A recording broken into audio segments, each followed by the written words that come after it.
Hi, so this time we're going to be doing another Corner Booth episode, but this is, I think this is the last episode that I've got that I hadn't edited, that I hadn't released. It's an interview with Bill Deli, Emmy Award winning Bill Deli, and it's insanely good. It's really good.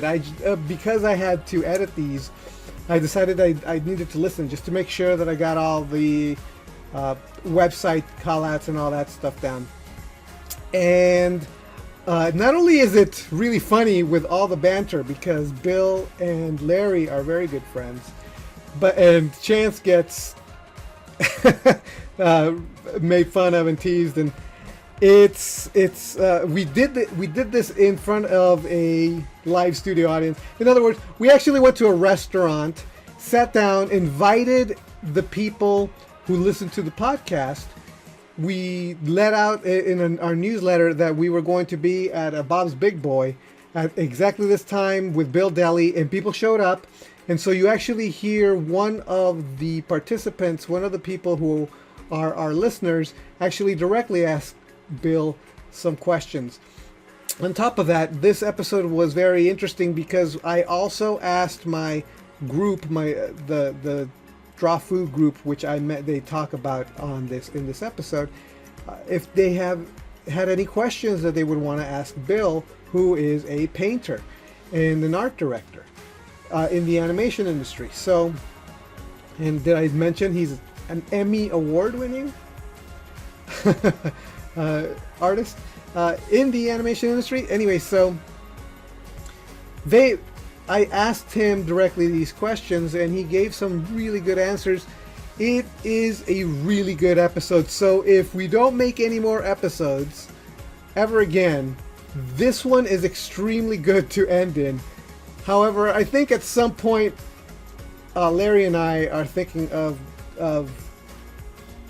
recording more. Right now, Larry is working overseas and he's going to be working overseas for about a year. I'm still in contact with him, but and he's been bugging me about making more. So we'll try to make more, but if we don't, then this is one of the must listen to episodes. It's a really, really good episode just because it's funny and informative. So without any further ado, let's listen to the episode.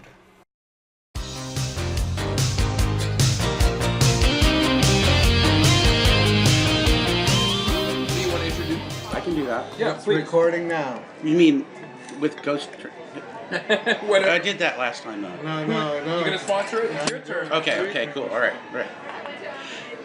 Hey everybody, welcome back to another Corner Booth podcast. We're having a live event tonight, so we've got a few guests who are watching live.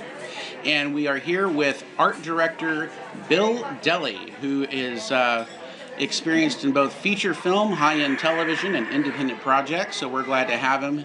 And we'll get started here in just a moment. But first, a word from our sponsor. There you go. Well, first of all, actually, I want to say that this is a very special episode because we're doing a live meetup like we did our first two episodes were live, and so this time we're here at Bob's Big Boy waiting for people to show up too. And we've actually got some people here already. And but yeah, today this episode is brought to you by the Drawing website, which is the website where if you want to learn to draw, that's the website for you. Specifically, it's a website specifically catered for anybody who thinks that you need talent to draw, because that is absolutely just a myth. You do not need to be quote unquote talented. Some people, yes, have an affinity to it in the same way that some people are good at math. So you're saying that anybody can learn to draw? Yeah, anybody can learn to draw. Who knew? Who knew? And so, like, just go to my site, and then you'll get. You could download all the information. You could read all the information there, or you could or if you subscribe to the newsletter, you get my book, my my Draw Food book.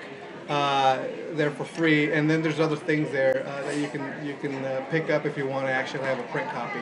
And that, go ahead. Oh, isn't there also a Facebook page for Draw Food? There is a Facebook group where there's a community there. And yeah, so we have a community there where we encourage each other to draw, and sometimes if somebody asks me for pointers or tips, I give pointers or tips there too. And the newsletter, I give pointers or tips every week. Say, what is that website? It's thedrawingwebsite.com. Awesome. Cool. And well, Bill, thank you for joining us. It's my pleasure. All right. Well, this is another exciting episode of the end. So, Bill, what's in this black box over here behind me? Great for radio. It's a large black matte box, and inside is a golden statue. I take it everywhere I go. I noticed that. It's got a chain on it, so you can wear it. And swing it around.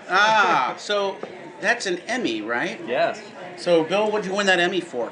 I won that for personal achievement for Kung Fu Panda, color design. Awesome. Kung shoes. Awesome. Well, Bill and I first met a couple years ago, wasn't it now? Yeah, 20 quarter of a century. Back on the Swan Princess, and you were doing backgrounds and you were supervising on some of that too, weren't you? Well, yeah, they sent me overseas to supervise, but most of it was just standard background painting. Now, how much of the backgrounds were done here on that? Most of them? Half of them? On the Swan Princess? I would say about a tenth of them, I would imagine. Yeah. There was a big crew there. So 10 of the better ones, I would like to think. When did you decide you wanted to get into animation? Is that how you started your career? What was your career plan when you got started? Well, originally when I was 11, I wanted to draw Spider-Man comic books, and then I went to met some artists, and they said just become good, go to college, and you'll get work. And then when I got to college, I decided I wanted to do movie posters. So then I came out here to go to do movie posters. Yeah. And so how many? You wanted to be Drew Struzan? That's exactly what I wanted to do. Yeah. Everybody wanted that. Let's be honest. Everybody wanted that. You should have gone to the same school he did then. If you had, maybe you would be doing movie posters. He went to Art Center. And where'd you go? Art Center. Oh. Wait a minute. What happened? Photoshop, I think, happened. Everything started being photographed. So he was like the only guy doing it after a while. So. You went to school in Detroit first, right? Yes. And what kind of courses were you taking? Illustration. Yeah. Yeah. And then you came out here. Yeah. Took more illustration courses. Yeah. And you were on track to do movie posters. Well, that was the plan, and then Disney came, and I got a internship at Disney Feature, and that kind of. And that ruined you for life. It did, and then I got stained with the. They offered you. They paid me, so that was good. They gave you an offer like you couldn't refuse. Yeah, is that what you're saying? Cool. They paid me money, and I like that. They paid me. That's always a good They thing to offered you get money, paid. and that was. So it was a paid internship. Yes. While you're going to school. Yeah, and it was much more traditional. At the time, Art Center was doing a lot of weird montage, playing with the surface of the picture, where it made it look like they had balls sitting on the surface. I didn't like any of that. I liked the more traditional, and Disney did that, so I thought it was a good fit for me. So what are some of the Disney projects you've worked on? I worked on. Well, at the time I was interning. It was The Great Mouse Detective, and they were working on The Mermaid, Little Mermaid, at that time. And then when I worked at Disney Feature after I graduated, I worked on Beauty and the Beast. Cool. And and then I also did Gargoyles TV show. Yeah. Well, I remember that shot in Beauty and the Beast you did. Didn't you do the one where Belle's first coming in the castle and the gargoyles are over her? Oh yeah. She's coming in. It's a very Nice. iconic shot. And I know you also worked on part of that song sequence with Gaston, right? Where it's got it's inside the pub there, and it's got the painting of Gaston. Oh yeah. And all the animal heads up there. That was so cool. That's awesome, man. I wanted to point out that I just recently saw a list of like the top 10 or top 15 Disney afternoon shows or just TV shows of all time, and Gargoyles is like number 2. It's way up there on the list, man. So second only, I believe, to DuckTales. Okay. So that I just wanted you to know, like your show, the show you worked on is like still loved by all. Oh, that's cool. Yeah. It was a fun show. It was hard. I struggled on it a lot, and but I still have some stuff in my portfolio. What did you do on that show, on Gargoyles? Background piece, yeah. Under Frank Power and I forgot the other guy's name. But when you say you struggled, was that because they were just pushing you and they were really ambitious? Yeah, they wanted it to be like 150%, so that they would get maybe 80 or 90% from overseas. That was the idea. So they had to be they had to be beautiful. I don't think I think a lot of times people take for granted, and of course you've been art directing for years now, and you and I have done projects, and you've art directed on projects. For me, Larry Whitaker here, by the way. We didn't introduce ourselves. We're just some guys who found a phone. Did not introduce ourselves at all. We just But if you guys don't know us by now, we're really kind of sad just over listen here. to a previous show. We actually introduced ourselves in a previous show in the movie. Yeah. well, so you and I worked on several projects together, and you do a lot of different styles. I think people take for granted the environments because if they work, you don't think about it, It's right? like, it's like a music score. Yeah, it's got to be there. Yeah. But boy, when it doesn't work, you know it's not working. Right, and it's kind of that classic, I guess, curse, if you will, of entertainment. Is like when people are doing, when all cylinders are firing, everything just looks so natural and easy, and you're like, yeah, it only took us about a month to get that one shot that everybody loves. So what are some of the other films that you've worked on? I worked on a lot of unsuccessful ones. That's good enough. That's good enough. Let's see, Swan Princess was one. But very popular. Yeah. It is. It is. It's very popular. Really? Yeah. Oh, I didn't know that. But the check's cleared, right? Yeah, well, yeah, I was paid. That's ultimately what was That's the important. only thing. Thumbelina with Don the only Bluth. important That was thing. one. Quest for Camelot. That was. But then there's some really Then Iron Giant. Iron Giant. That's an awesome movie, Yeah, that was- and their that was paintings on privileged working that on are gorgeous. Well, thank you. It was. What an unsuccessful movie that was. Well, financially, it really wasn't that successful. It wasn't. They For initially. whatever reason, it wasn't well marketed, I guess. Yeah. At the time. Well, but very, obviously, the very studio obviously cutting.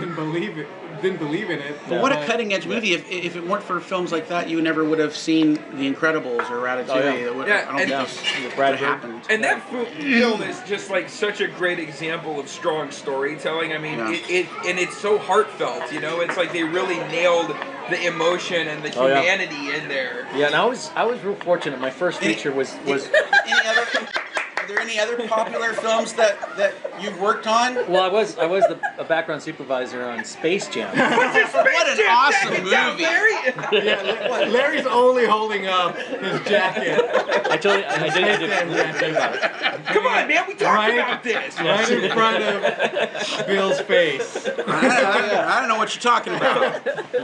But yeah, the nice thing I remember with Iron Giant was it just felt so good to work on a good movie because I started off on Swan. We had fun on Space Jam too. Well, Though. it was That was fun. fun. Yeah, it was really it down was and fun. dirty though. Yeah, we it had to was. get that down fast, get it but done, get it done, it came get out it done, looking get it done. great. Yeah, we were. And all joking aside, awesome film, and you know, it's like, I mean, there's so many cool stories. I mean, because Larry's talked about that before too. Like, there's just so many cool. That was a hectic show too. I remember when I first started on it. For the first month, once a week I would be like, okay, that's it. I'm done. I'm done. It's not worth it. I'm quitting. And then a couple hours later, I'd be okay. Keep going, you know? We'd go to lunch and we'd go to lunch and we'd calm down. Yeah. do a little venting. But I was sitting there going, yeah, I'm doing bugs this week, and you're sitting there, paint this freaking drawing. And deal with people who couldn't paint. And it was crazy. How can you not paint? But How can you not paint? well, that's a great question.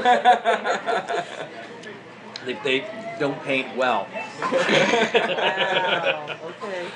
Yeah. Water? Good. Yeah. I'm okay. But no, when I first worked on Beauty and the Beast, it was like you started off on a great movie, and then I had all these movies that weren't that satisfying to work on because I didn't think they were that well done. And then to get Iron Giant, it just felt so good to work on a great project again. It was very satisfying when I could stay in the final movie. You get really involved with the story. It's not just I got to do this. I guess you do, but it makes a difference if it's done well, and you just feel, you have that sense of pride and ownership. It's nice to work on a good movie. Cool. Yes. Hey, Luis, didn't you have some questions that were sent in that you wanted to ask? Oh, you're rushing right through. Well, I noticed that you weren't talking on this podcast and you were drawing over there instead of paying attention to the interview. So I thought. Does it require my eyeballs to, I to do. be listening? I require them. I think what Larry's trying to say is he misses your sexy face, Luis. You know what? I listen to podcasts all day long while I draw. So I'm now recording a podcast And drawing. and drawing. I mean, it's just Multitasking. Yeah. You don't have to participate. But I think he's really good at multitasking is what he's saying. Really saying But here. but what I think he's really truly saying to me is he's not going to ask his questions. Well, didn't he? Where'd the paper go? I was actually gonna. There it is. Oh. I was gonna ask. Well, there's only about 50 there. We probably have time for one. It's like 3. Yeah, that's very true. So I think what we're gonna do is like wait till the end, right? Build the suspense a little bit, Okay. so that I people thought we have were to gonna have listen to the question whole and thing. answer Right, at the end. Get the question Okay. back. We could do it in the middle. Okay, you wanna? Bill, what's your favorite food? That's from John Hansen in Wisconsin, Illinois. So you just skip. So I like a nice medium rare steak. Okay, awesome. Are you busy Saturday? Why no, I'm not. Awesome. Are you dating anyone right now? Married. Married? I'm married. Oh, married. How can you do you don't that? date your, so what you're saying is you don't date your wife. That's terrible. Occasionally we go on dates. Yes, we do. Mrs. Bill Deli, we apologize. No, I'm just kidding. I have one question. Seriously, can I buy your award? No. Okay, It actually cool. says you're not allowed to. Yeah. Oh, It says- nice. But he can give it to you. Yeah. Oh, hey, there you go. That's that. Why didn't I think of Yeah, that? but you even earned it. And Bryce. Oh. Good with it. Oh. Wow, he got me. He Nice, got sorry, me. I went to the. Thank you for joining us All right, I'll see you guys later. for another We're done. corner booth. This will be the last Chance Raspberry podcast. I don't need to take this. I got plenty of people out there waiting to abuse me. Wow. Man, so what are some of the more offbeat things? Yeah, you can have it. What are some of the more offbeat things you think you've worked on? Like you things that you worked on you never thought like were a little out of the blue or different. I was a janitor. Since you've been in the business? No. I meant since you've been in the business. Oh. Working as an artist. Something offbeat. Well, I art directed on a Flash production for Big Idea, and also for real early on the on Focus on the Family. Mm-hmm. Those were kind of offbeat, I Yeah. suppose. What else? Well, I bet you never imagined that you were going to be, of course, when CG, you and I started to get into CGI animation at the same time. I bet you never imagined that a lot of your development work would style how digital characters look. No, I So didn't. you've actually, I think, you've done a lot more character work in the last 5, 6, 7 years Oh, yeah, than you absolutely. did in the previous. Even though you No. did some development, Yeah. now you get to do more character work Yeah. along with your environmental Yeah, designs and working things over like that. real cartoon characters and making them flesh them out to look CG. So that's how your job your job description had changed overall. And Well, at Nickelodeon, yeah. So we did a lot of character work. We did matte paintings. We would do fixes for different shots. If a big giant rock hit the ground and it needed rubble, I'd paint that. Or the classic scorch mark or hole in the wall when someone flies through a hole. I have to paint the hole so you can see through it, and those type of things. Fixes, and then color script. So that's kind of common. What's a color script? A color script is essentially you take the rough storyboard, and you do a quick color pass on it. This is how we did it. Almost like a comic book, kind of? Yeah, but just loose to give a direction of the mood and the color for a specific scene, especially if it's something dramatic is happening, like a magic ray, or there's a firelight, or. You might start out a show and it's got a particular mood, and you'd paint colors for that mood, and then as the mood and the conflict through the storytelling change, the color would become affected, and so the Right. mood and color would. Hopefully, the goal is to affect the mood of the audience watching it. Exactly, right? yes. And then the CG show, they tend to have one lighting rig for day, one lighting rig for night, and maybe one for sunset or dawn. and they would use that. But then there were specific ones where they need to change the color for, and they have like a certain budget to do that on each show. So you would do a color script. So if you had a fight sequence and you want everything to be gritty, you might color everything. Or something magical's happen. Yeah. So how is I guess I'm trying to wrap my head around the painting idea, because you're primarily a painter. Correct. And now when you first started, everything was being hand drawn, and you started on backgrounds because backgrounds were hand painted. Mm-hmm. Is that still the case in a CG or digital now environment where things are now? Is the painting what's the job? How did it change? How has it changed now that everything's starting to go more digital and including CGI, 3D, and all? Well, there's some things that are it's not as work intensive, but all those things with painting and your understanding of value and light and atmosphere and distance and all those things come into play when you're doing the CG. But it may be more use of photographic elements. You may be doing more cloning, but you still need to make it look like it's going together, so you have those sensibilities as a painter. But also understanding how to paint digitally, if you're just creating, comes into play, because you still have to work over top of those things and make adjustments, and so your eye doesn't change and your taste don't change. You just it's a little different bag of tricks, you know. Well, you know, a lot of people don't know this, but you're also a really accomplished portrait artist, digital, you know, not just digital paint, but traditional too. And from my perspective, especially when digital animation started to really become more popular and feasible, those who made the leap from traditional to digital brought that tool set with them. Do you think that's the case with?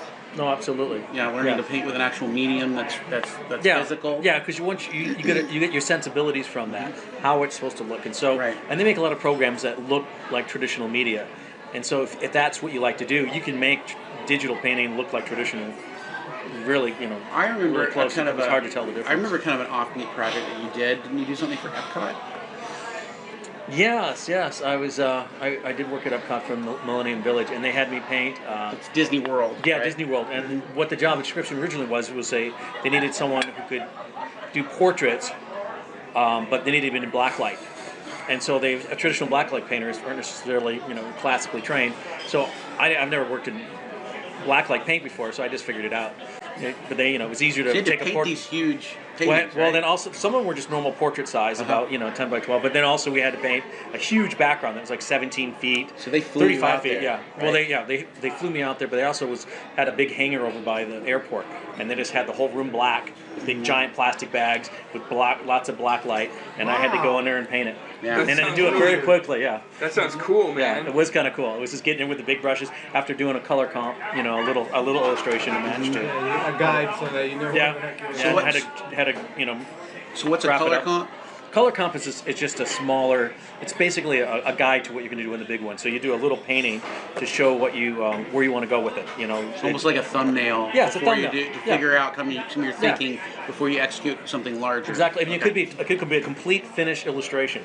But if you're going to replicate it, you need it worked out. And that's always blown my mind, man. How painters would do a painting before the actual painting. Oh, it's yeah. like, man, that's so much work, and that's why the finished one looks so good. But I've seen some of those comps, and they're little masterpieces. Just as finished. They're as amazing. Yeah. Well, sometimes they're nicer, because a lot of times in the little ones, you're not being super particular about how well you're painting it. You're just trying to make it work. And a sketch. and because of that, it's got more life to it. It's fresher. It's weird. Yeah. And so when you get the bigger one, it's inevitably the color comp looks better. Yeah. You had a I question. have a question. Yeah, well, with the evolving technologies of animation, do you find that you're always having to take classes or hang out with other people who know to learn, or is that you're more compartmentalized and other people do that other new stuff? Yes. Thank you. Except if you co-own a studio. Well, it's funny. The thing is I knew I had a change. I was looking for a job, And I'll get around to your question in a That's second. fine. I was looking for a job, and I saw there was a listing at Sony. So I called Sony up, it was for Sony Animation, and they asked me, do I know Photoshop? I'm like, well, I fiddled with it a little bit. And they didn't want to look at my portfolio. And I'd already worked on features and had a decent reputation. When they say Photoshop, do they mean the brand name Photoshop? Yeah, Adobe or Photoshop. Something like Photoshop? No, they meant Adobe Photoshop, the painting program. Okay. And so I said, I better learn Photoshop. And so I started working with Larry at Cornerstone, and he said, you got to learn Photoshop, and he gives me the manual. And I remember looking in the manual and opened up the first page, and I was like, okay. Yeah, and I'm like, okay. So if you press Control and there's alternative, what's this alternative button? What is that? And I'm like, what does that mean? Alternative to what? And so then I go to the keyboard and I go, oh, there's a button that has ALT on it. Okay, that's good.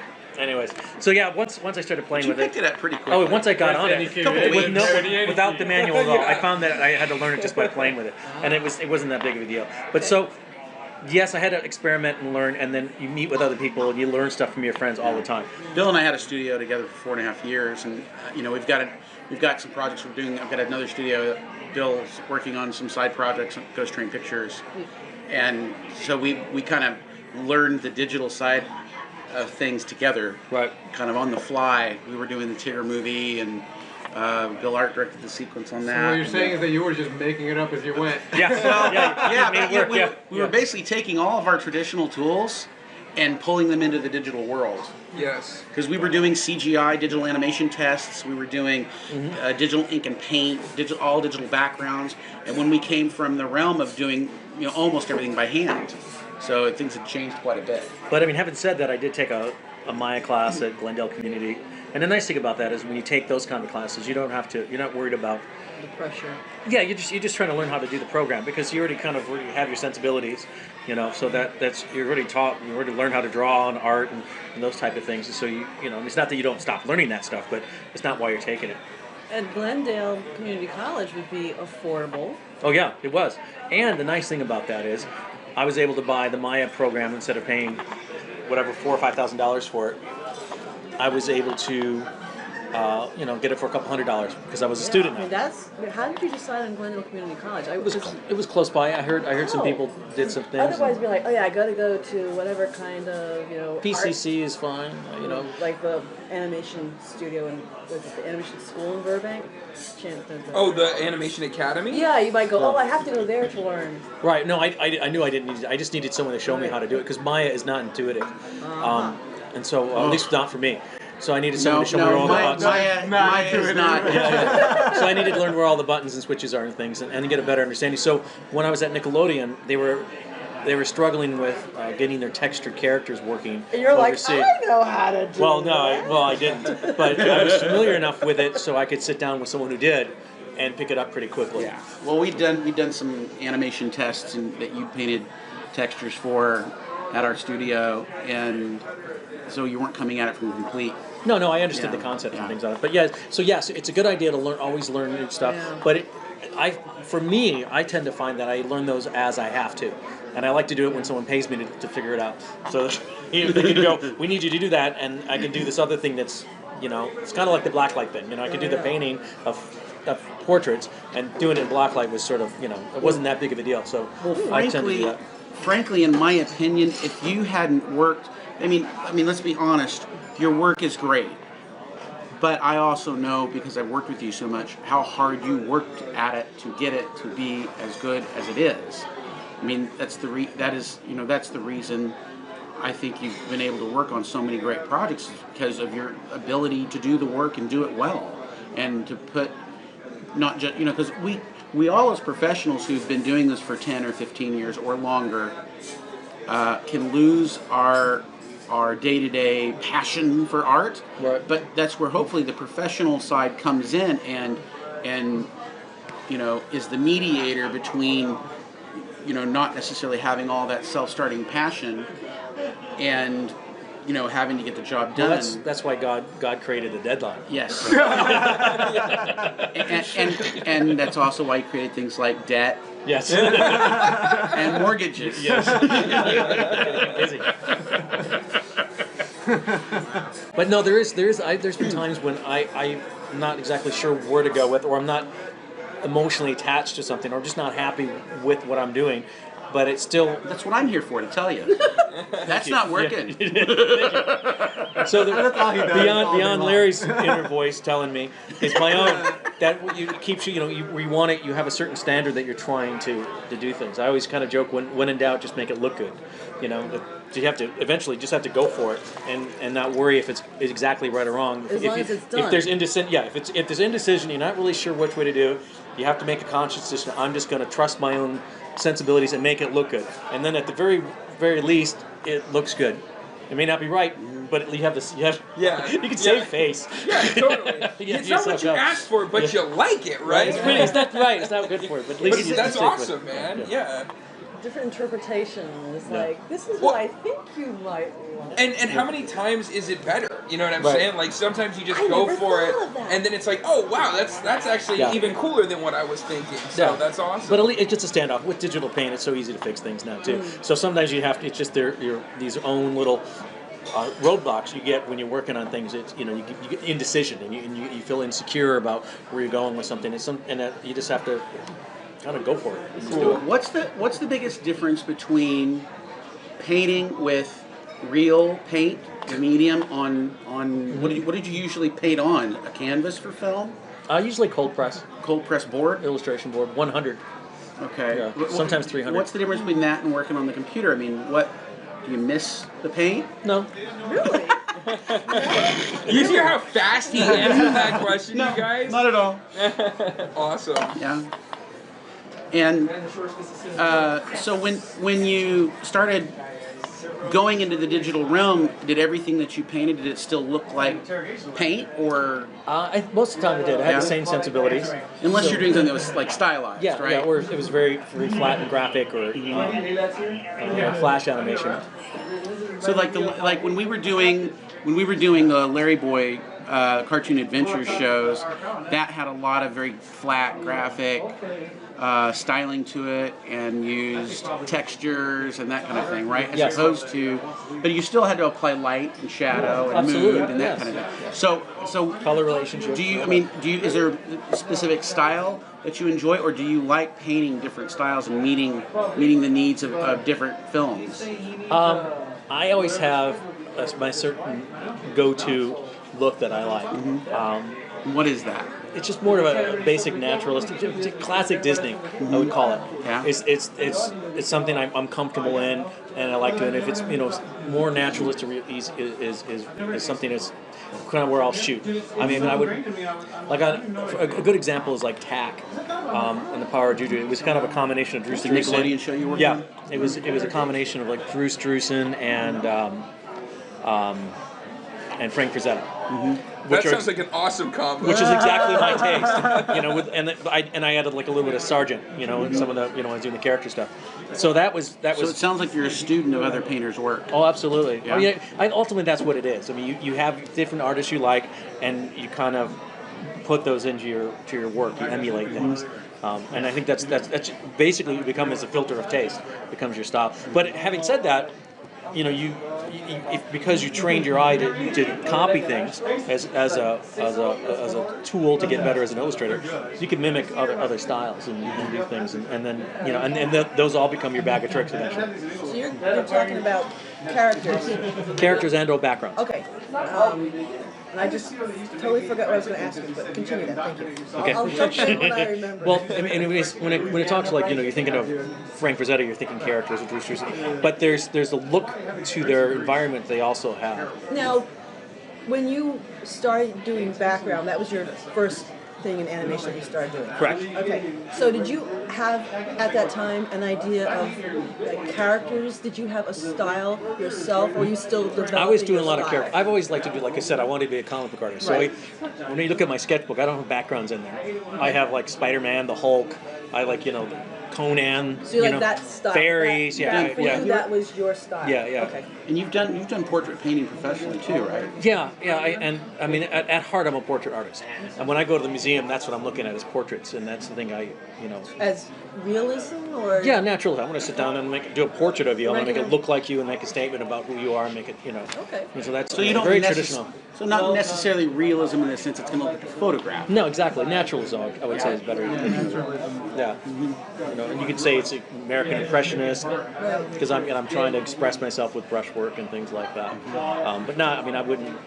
Those are the people I like. So do you still do that? Not lately. Lately, I've been busy. You got a family. You go home. I'm uninspired. But occasionally, I plan on doing it again. And it's fun, right? Like eventually you kind of you get into doing it. Yeah, it. you're absolutely right. Cool. We have a painting class at Nickelodeon. They're doing like a portrait painting, and originally they asked me to teach it, and I wasn't sure it was a painting class. I was like, what do you want to do? And so I kind of declined, and another girl that I'm working with, a colleague, is going to teach it, but I'm taking the class because I thought, that sounds kind of fun to do some portrait painting. So that's just a fun thing to do at Nick. It's not like... That sounds awesome. That's Can I go to Nickelodeon and get a painting class? Come on, $20. We'll trade. We can do a trade though, because Film Roman has a life drawing workshop. We can do There we go. Now. one he watches the other. Well, then with the life drawing, you have to have a model. So then, who's going to Well, turn off? same thing with the portrait thing. You have a model, but I think what they're doing is we're going to paint each other. That's cool. Yeah. Are you going to paint each other? Paint each other? No. No, we're not. So you're going to put the Cintiqs in your lap? No, we're going to oil paint. So it's oil, What? yeah. What's that? Brushes and oil. Yeah. I've never, Real paint. Yeah. Oh. Yeah. Back when I was a kid, we used Messy, paint. We fun liked paint. it. Heck yeah. Yeah, so the big difference between those two is there's no Control Z. So you have to figure out how to fix your stuff. When you do make a mistake, there's like, I want to undo. I can't undo that. Okay, I'm going to have to fix it. Have you ever done a painting, like a traditional painting, where it's almost there, and something happens and you ruined it? Almost, yeah. Oh, really? Yeah. What happened? Yeah. Please. Well, there was a big painting I was doing for a production, and the last thing I Can wanted you to say do, what production? yeah, it was Phantom of the Opera. Oh, wow. And so That's a big it was a production. big shot. You're looking up at the Phantom, and it's over the moment of betrayal. And they had the whole opera house, and the kind of paint I was working on was a matte drying paint. But for presentation, it looks better to have it shiny, so you can get a full value range. So at the very last thing, I was putting the gloss medium on it. And I got a little impatient and put another coat on, and it just started breaking up and ruining the whole thing, and I had to go back and fix it, and it was, it never quite looked as good. Did you have any problems like at Disney, or any, like when you're painting traditional backgrounds and you kept painting over it to the point where you had to start over? No, No? I was always able to save it. To save it? So Wow. until you put that like finishing gloss on it, Yeah. you can pretty much just keep going back over you could, it, right? yeah. It was just disappointing because it was done. Yeah. And you want to fix it. Oh, At man. Disney, there was a couple times we worked with gouache, and if you pick the wrong kind of yellow and you're trying to match something, then it becomes very difficult to go from a lemon yellow to a cadmium yellow. One's like a greenish yellow and one's a reddish yellow. So a trick that I would do is I would take a little matte medium and just lightly mist over top of it, and then it gives you a fresh starting point. You can pretty much fix any. The difference between a professional is eventually you can pretty much fix What about anything. sanding it? If you ever sand something down? Or- Yeah. So what would you do? Like you paint something, it gets too rough, you take a little really high grain sandpaper and just kind of knock it off, knock it down. If you needed to, if you got too textural, you could do that. Usually, Are you talking acrylics? yeah, mostly acrylic. But I mean now, everything's digital, so you just scan it in and fix it. But yeah, before I would do that. Yeah, not too often. You didn't have to. You just build it up with paint. So I know that there's a lot of interest in concept art, and that's what painters tend to want to Yeah. focus on. But is there more? Is there other jobs besides just concept art for painters within the animation? Within animation? Well, within animation, obviously, if it's CG, you have matte painting, you have, character concept things, and you do have, then Development. Development. which would be this one. You've done all of those, Yes, right? yes, and then you have things where you're fixing things afterwards. So there is that, and obviously in animation, there's What about texture? still background painting. What about texture artists? Are they painters in the traditional sense that a Some are. art director would be?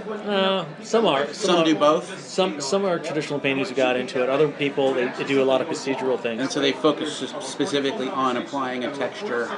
Where would they get that texture from? Your painting? They would try to Well, emulate? ideally, that's what they're supposed to do. They take a concept painting of, let's say you're a character, CG character, and I did a painting of you. They would look at that painting and say, okay, his flesh is this way, his hair is this color, the kind of fabric Do you he ever has. give them any other help besides that painting? Like, do you ever pull textures for them? If I'm used to texture in the painting, I would give that to them. I personally would just rather have them just match it. That's your gig. But occasionally, they're willing to do that, especially doing overseas. It's nice to give them the I extra was going to texture. ask you about that. You're talking about them.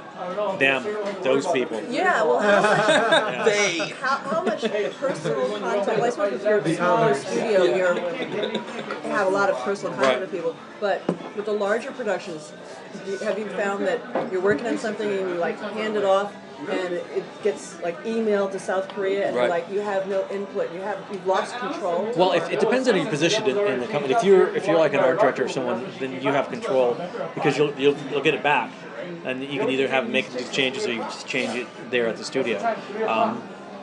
But I mean, there's a lot of times when if it gets like 80%, you may not like it completely, but it's good enough and you can't afford the time, it's going to go through. So there is some of that, But most like Nickelodeon was doing most of their characters in house, and they were sending everything else. But eventually, they were getting pretty good where they could do the characters too. So now the character artist loves to go. Yay! So Bill, I did. Some people wanted to be here, but they couldn't. So I actually asked people that I informed about this podcast. Usually, if you go to the corner booth .net, you could actually subscribe, and then you'll get informed when these live meetups. And we're on iTunes. Yes, and we're on iTunes. But right now, in order to get informed for these live meetups, the newsletters right now is the best way to do it. Well, we got some feedback wanting to know about some things. So, there's an artist called Andrea Krag. I'm sorry, Andrea, I couldn't pronounce her name, but she wanted to know a few things, and she wanted to ask you some questions. So she sent them to me, and I'm going to read them to you right now. The first one is, what can a self-taught artist do, and how long does it take to make a break as a junior in CG society? If he can't afford school nor has any contact with people of like mind, so they're kind of isolated. Well, that's tricky because it's always good to have people of like mind to encourage you. The internet, I'm sure, helps. Yeah, the internet helps a lot because you can kind of be connected to people within the community and get feedback. So I would highly recommend pursuing that to get inspiration and actually build relationships. A lot of these big studio guys are on Facebook now too, so you could add them as friends and write them emails. Yeah. And then you can there's also DVDs or things you can download where you can actually have that window demonstrating how to work in CG just to get. Now more than ever, there's just that kind of. Online classes. So if you can be motivated and push yourself to do those things, a lot of it's just having passion and you just go for it and you keep wanting to get better. That's going to take you a long way. Just the desire to do it. Yeah, absolutely. If you dig it, do it. And then your originality, all of your style is going to happen naturally.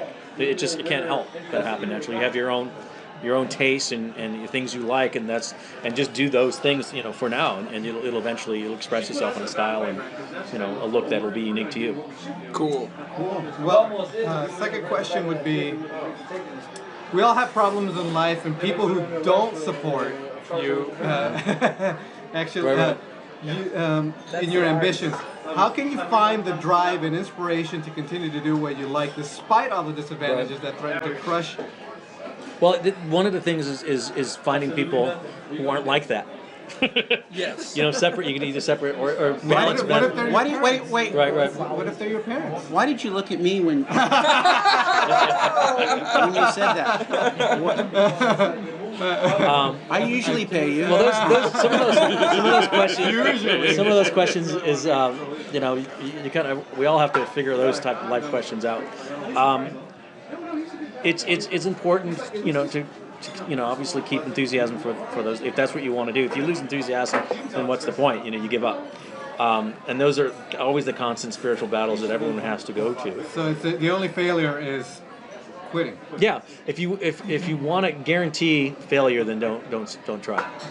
Wow, that's not that I haven't heard that before, but that really is true. Yeah. Because it's tempting. Yeah. You're working at something. There's projects you and I've worked on that haven't taken off, and then there's stuff that we've done that really did take off, and even things that maybe didn't go in the direction we thought they would. They opened other doors. Sure. You learn some valuable things. And for every person who is, discouraging to you, you can find someone who will encourage you, if not more, you know. And it's the case with whatever you want to do. Yeah. Whatever you want to do, someone's going to be discouraged. When I was a little kid, I was like 16 or 17. And I wanted to do comic book art, and I went and visited some artists who were doing that, and I showed them my work, and it was okay. And they looked at it, and they probably saw I had a little bit of talent. They said, "Just go to school." They weren't like super encouraging to me. They said, "Just go to school and get good. If you get good, become a good artist, and you'll get work." And that's all I needed. I said, "I can do that. I can get good." Nice. I was naive enough to do what I did. So you just kind of pursue that. And think about some of the comic book artists that you and I have worked with. Oh, yeah. Stuff you've painted. Yeah. Bernie Wrightson. Yeah. Jeff Purvis. Bernie is self-taught too, isn't he? Yeah. He's fantastic. So you can totally. It's all art is self-taught ultimately because you have to do it. It's kind of like writing. You can go and you can get pointers and things, but you have to write to get good. Same thing with art. You got to draw. There's universal principles, Yeah. and then it's the application of said principles. It's too bad there's not a community out there on Facebook called Draw Foo. Yeah. It'd be nice if there was something like that. There should be places like thedrawingwebsite.com where people can go and be encouraged. Yeah. Right, Louise? Wait a minute! I got it! Any other questions? There is one more. Okay, let me see. One more important question. How to be original when everything is already done? Ooh, that's a good one. And so this is it's a little bit more specific. Do you want me to read the No, that's okay. I can. I think if you worry too much about being original, it can be a detriment to it. I think what you do is just don't even think about original. All the great masters, they looked at other masters that they liked and actually tried to emulate them. And so it'll happen naturally as you progress as an artist. Because you're an individual. Yeah, exactly. And well, say you're working on a piece and then you discover that somebody else did exactly what you wanted to do, but they did it better than you. Oh, keep going. Do something else. Yeah, or take a new direction maybe to that piece and like just put a new spin on it that they didn't do. It's always that is the age-old question. But does that mean that you're not original because if you finish the thing, it's going to be the end of the world? Yes. You're not original at that moment. Larry has spoken. Yeah. Everything's already been done under the sun.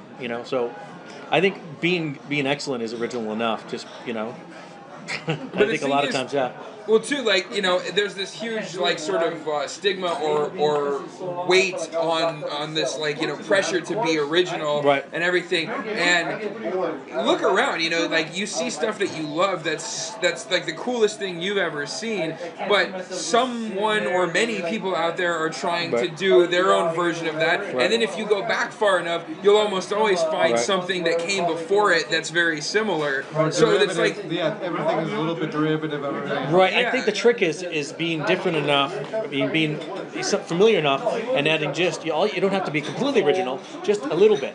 And so you're adding a little different something. So Disney would do this. He would go into a place like Bob's Big Boy and see how they're managing the kitchen, and he goes, "Oh, I could use that in animation production," and then being that type of thing, and then take something that's common and putting it into a different environment. So that's one way of being original is you see things from a different walks of life, whether it's whatever visual you look at it, go, oh gosh, I never thought of using a mosaic or what is they what do they do? Not the target, but when you have textiles and using something like that or some other interest in adding to it. So at a certain point, I guess if you could focus on it, just don't focus so much on it you forget the principles of the good principles of drawing and composition and color and quality. So those principles, if you can nail those principles so that you're competent at it, your style will naturally just become its own. But you got to walk before you can run, you know, and the originality part of it is kind of like the frosting on the cake. Make sure you get your, you know, all the other things first. You got to have your foundations. You've told me before when you've seen scenes that I've animated, and I mean, I'm not animating all the time, but when I have animated, especially full animation and done a performance, you've come up to me and said, that character's you. Oh, yeah. I could tell you did that shot, didn't you? Yeah. And I'd be like, how did you know? And I still, it's like, how did you know I animated that shot? Your style. There's certain characteristics especially that you in a do. performance. Yeah, there's certain things that I would see Larry act, and I could, especially as an animator, he has to act. And so a lot of times animators act out things physically before they do things, and he has a certain way of moving. And there's also certain expressions and key things that he draws that looks like him. His expression, it just looks like you. What would you say of people that have looked a lot? of people that have commented on your work? Has anyone ever said? Have you ever picked up on a certain comment that comes up a lot? That maybe there's a certain quality that may stand out in your work? Like someone says, "Oh, I think that's a Bill Deli painting." Like, have they said, "God, Bill's really moody in his painting," or "He's really, you know, he's got this." Have you ever heard like a common theme ever in some of your work? Kind of. Usually, it has to do with light or dramatic lighting. How you use lighting? Yeah, I would have to say. But I mean, those kind of things are usually they can. Yeah, they usually don't say that to me personally, but I mean when I have heard about it. What about behind your back? Usually people would say behind your back. There's that guy. There's that guy again. Oh, here he is. Okay, that's usually what I hear. Okay. But I've heard it said also that concerning originality that if you actually were to create something truly original, people wouldn't understand. Right. Well, and it wouldn't be original long because there would be 18,000 copies of it. But you did it first. Something so original would be inhuman. Yeah. Beyond human comprehension. Yeah. To actually. No, I think. What am I looking at? I think like Apple was the master of taking things that have already been done or unique and packaging it in a way that seems different and original, but it's just like they just did it better, you know. So I think, you know, and I think like even Picasso was that he'd visit his buddies and they would all turn this painting room because he would see what they're doing and just do it a lot better than them and get it out quicker, you know. Picasso didn't paint like Picasso first. Well, he was very traditional, very gifted traditional painter. Yeah. I used to not think so, then I saw some of his early works and he was a monster. He was so good, and he's got bored. By the time he was like 14, he was phenomenal painter. Nice. So we're talking about that girl wondering about being original. Especially with the internet these days, there's a niche for anything you could possibly come up with. Yeah. So for her to be afraid to be original, Well, not she should afraid, just but pursuing it. Right, yeah, Right, she she's should afraid just- that she's not being original. Yeah. do Yeah. because and then that'll make herself happy. Yeah. And put it out there, and she'll start to find people of like mind, even though it sounds like she's just closeted and she doesn't have that Yeah, she's connection closeted. right Yeah, now. it's like well, I want to draw Spider-Man in this pose, doing this thing, and somebody else has already done it, but you didn't do it. Yeah, exactly. It'll be different Yeah. just because you did it. Yeah, exactly. Her personal Exactly. style will show through. There's Like, only one you, and that's really all that comes down to. That's beautiful because no one can take that away I from mean, you. even some of the early 50s animation stuff that seemed so wild and unique and original, At that they were time. ripping off Cubism. Yeah. And things and then made it move, and they did it better than the guy walking down the steps. It was all angular, and those guys did it. They designed it more exciting, but they were basing it off of Oh, someone that else's reminds stuff. me, have you ever seen the UPA's Telltale Heart? Yeah. How graphic yeah, that yeah, was, yeah. and like almost like paper cutout. Yeah, it looked a lot like some of the painting of the time. And guys, I want to just throw this out there because it seems like a great place to mention it. If you guys that were around when sort of the CG whole boom sort of started happening in the world of animation, you thought like, wow, this is totally cool. They're doing something like brand new with animation. I was watching a Disney cartoon from the 30s, and it was great because they were experimenting with live action 3D backgrounds where like Oh, yeah. they were rotoscoping Yeah. like That was, going through a that hallway. was Yeah. actually a Fleischer staple. Well, Fleischer did the turntables, right? The 3D turntable, Popeye so that the stuff, yeah. background looked neat. But this is actually a Mickey Mouse cartoon where Mickey's like walking down this like labyrinth or hallway or something, and you can tell that the background is rotoscoped, and that like they just filmed, you know, someone from that point of view walking down a hallway, Oh, yeah. so that everything Oh, that's moves in interesting. perfect three-dimensional space, but it's hand drawn. And So they used it as, oh, that's awesome. and yeah. it's really, and I'd never seen that in any other Disney cartoon, and it predates all the ones you kind of that are big now, like the Yeah. color ones. Yeah, It was yeah. a black and white classic. If you want to check it out, it's called The Mad Doctor, and it's awesome. It's dark though. Don't show the kiddies. Not safe for work. Yeah. But see, again, you know, it's something that they had done, and I'm sure they were referencing. You know, they were pioneers. They did a lot of cool experimental stuff, but they had influences and references. German expressionist film from, yeah. Exactly. There you go. Yeah. Have you ever seen Dr. Caligari's cabinet? That's so Parts of odd. it. I That need is to see the wild. whole thing. If you want to see, it looks like a Tim Burton movie, but it was done in the silent film era. It's yeah, like the teens, right? Or the the aughts. It's awesome. Yeah. So the trick is just find somebody really obscure that's cool, and then do that. Very cool. Well, guys, any more questions? This has been a most. Wait. I don't want to interrupt Luis while he's doing his ink wash. Really nice. Hey, Luis, did you know we're doing a podcast? I was gonna. Yeah? I'm kind of bummed that we kind of rushed over Bill's career because you know him so well. You're like, and how about when you worked here? And how about when you worked here? Well, did I forget anything? I don't know what. Well, you're have doing we anything missed Oh, I with- did work in Hanna-Barbera. Well, I also worked in a video game called 50 Cent, and I did a lot of games. 50 Cent, yeah. It was called Bulletproof because he was shot 9 times and survived. So I was the character. What? Yeah, someone shot at him. Yeah, No, I know. that's why he's got like a scar on his cheek. Not just in the game. But for life, No, yeah. that's why they made a video game. Yeah, it was through Vivendi, and I was the lead character guy, which is funny because I was doing all these, gangbangers and yakuza, and it was all these different gangs from around the world, the Colombians, the Latin lions, it was all these, and I had to design all the different characters for it. It was fun. Wow. So that's And you were at Hanna-Barbera for a stint too, way back, right? that was my first gig. Yeah? Was in Hanna-Barbera, doing Before background. Disney? Yeah, and I got laid off, and then I got picked up over it. What did you do at Hanna-Barbera? I did a little layout, mostly painting, mostly Yeah. background, like Fender Benders and Bill and Ted's Excellent Adventure. Bill and Ted. Yeah, I did. Yes. I was a newbie. The highlight of my Saturday morning in the '80s. Thank you, sir. Thank you, Bill. Did you feel confident when you were doing that stuff? No.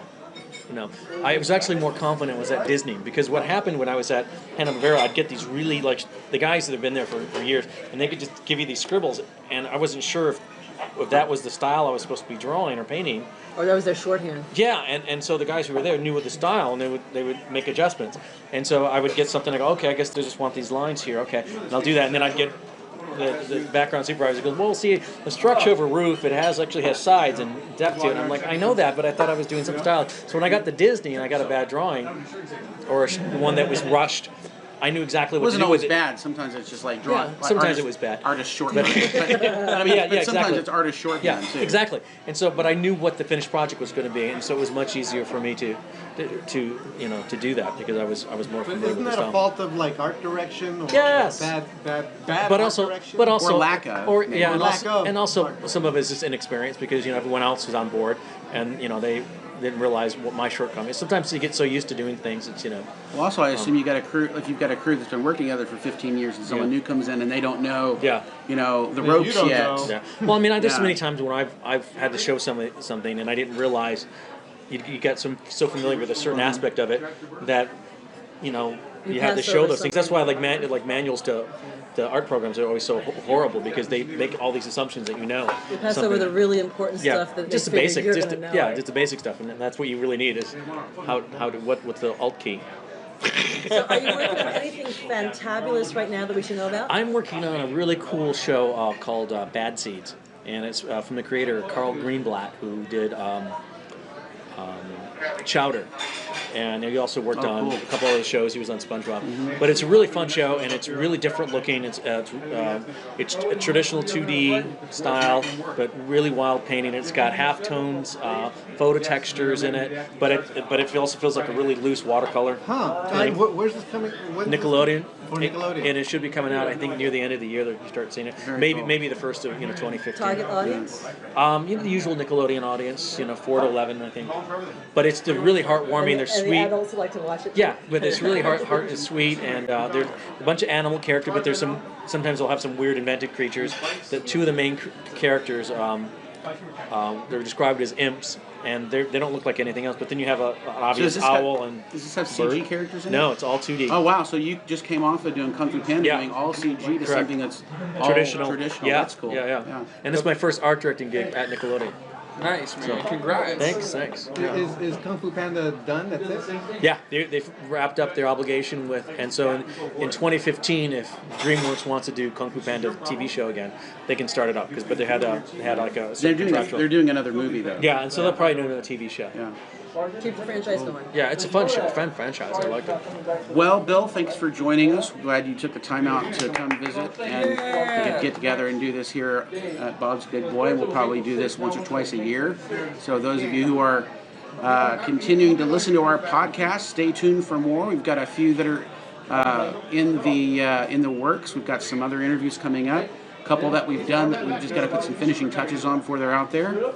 And thanks again for the Drawing website sponsoring this episode of The Corner Booth. Yeah. Dude, Yeah. it was my pleasure, and hopefully some of the things I said were helpful to somebody. Definitely. Yeah. If anything that wasn't, I'll be sure to cut out. And real quick, Bill, I was You will be? Okay, I'll give you the I'm stuff the to edit. listen. Like Bill's an art director. As Bill is an art director, I'm a podcast director. Do you have any personal projects or websites that you'd like to promote before Oh, we yeah, that's say right. goodnight? Do you have a website? Yeah, BillDeliArt.com. Awesome. We're gonna have to put that in the show notes.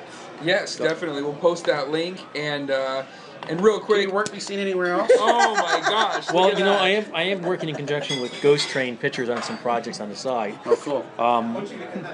and it's Ghost Train Pictures. Only because and he only remembered it because somebody threw a business card at his face. Thank you for joining us at the Corner Booth. And but in all seriousness, Bill, thanks again. Thanks, and Bill. Thank you so much, Bill. Thanks everybody for listening, and we will see you next time at The Corner Booth.